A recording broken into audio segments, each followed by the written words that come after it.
New Trader Joe's finds this week. Trying 3 new healthy snacks from Trader Joe's. These are all the new items at Trader Joe shopper? For Trader Joe's.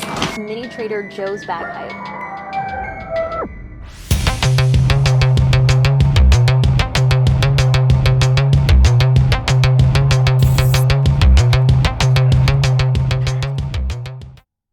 In 1967, the first Trader Joe's opened its doors to a sunny Pasadena, California.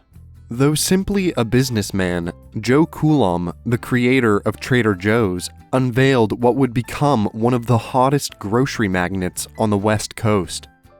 Since its inception, the store has evolved from its original goal of being a competitor to 7-Eleven to one of the most favorable grocery stores in America. With a cult-like following, eclectic food selection, and a Hawaiian theme, the store's success cannot be overrated. Through unique and recognizable branding, key marketing strategies that consistently bring customers back, and seasonal campaigns designed to capitalize on the latest trends, Trader Joe's has earned itself the title of America's favorite grocery store. However, as uncertain times are driving up grocery prices, it's hard to imagine how such a large chain has maintained such a loyal base. Through it all, the grocery giant has leaned into social media and the culture around its aesthetic to capture the hearts of generations, all while remaining dedicated to their mission of providing outstanding, affordable necessities for everyone. Okay, I lied. Trader Joe's was not created to be a competitor to 7-Eleven, but rather, before Trader Joe's, Joe Coulombe was put in charge of a chain of pharmacies called Pronto Markets. Those markets were designed to compete with 7-Eleven. When it became clear that Pronto Markets didn't have what it took, the parent company, Rexall, decided to shut down every Pronto Market. However, Joe had other plans. Instead of letting his store go, he opted to purchase the property and create a new store of his own.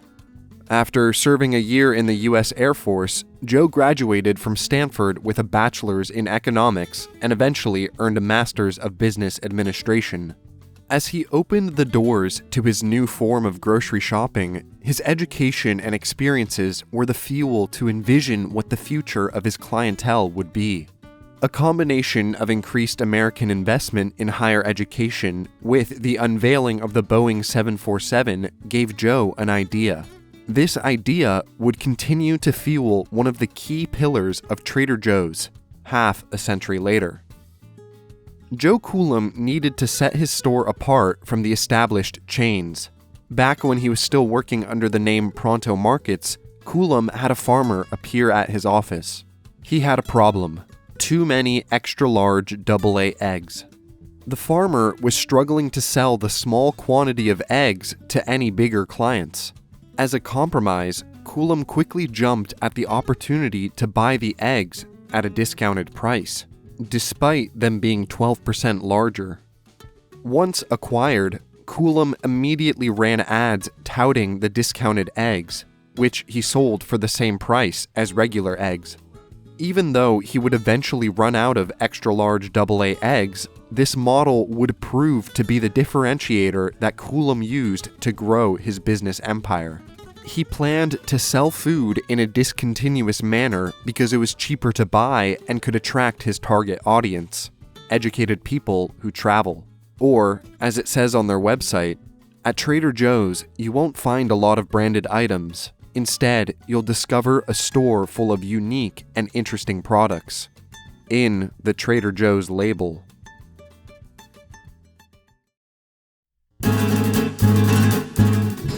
Over the years, Trader Joe's has implemented many tactics to grow its customer base. Some honorable mentions include the Fearless Flyer, the notorious $2 Chuck, and their quick jump to health food trends. These tactics were all extremely effective at growing the brand as a whole. However, the most notable tactic has to be their immersion of the private label. In 1972, Trader Joe's released its first private label product as a part of the health food trend, granola. As the product selection grew, they began adding clever names to appeal to the type of people shopping there. They accomplished this by purchasing discounted products from suppliers and relabeling them as their own. Over time, their private label items have become so trusted that they almost entirely carry just Trader Joe's products. More recently, this notion of private label products has grown more popular, with 365 by Whole Foods being another example. However, Trader Joe's brand awareness is leagues ahead of Whole Foods, so much so that people have fought over it. In recent years, seemingly every merch product that Trader Joe's released has caused quite an outrage on the internet. In 2024, the grocery conglomerate released a downsized version of the Trader Joe's canvas tote bag for $2.99. However, before they had the opportunity to promote the bags, they had sold out. Soon after their release, consumers could find the bags reselling for as much as $500. In the following weeks, people were furious with the scalpers. As one person on X wrote, "It actually infuriates me about the Trader Joe's tote thing because I've been collecting TJ's totes for years." No, I'm not saying that's an original idea at all, but why does everything have to go through these crazy, fantastic phases and then 1 to 2 years later, it's nothing? This frustration can be echoed across social media platforms for those who are fans of the bag.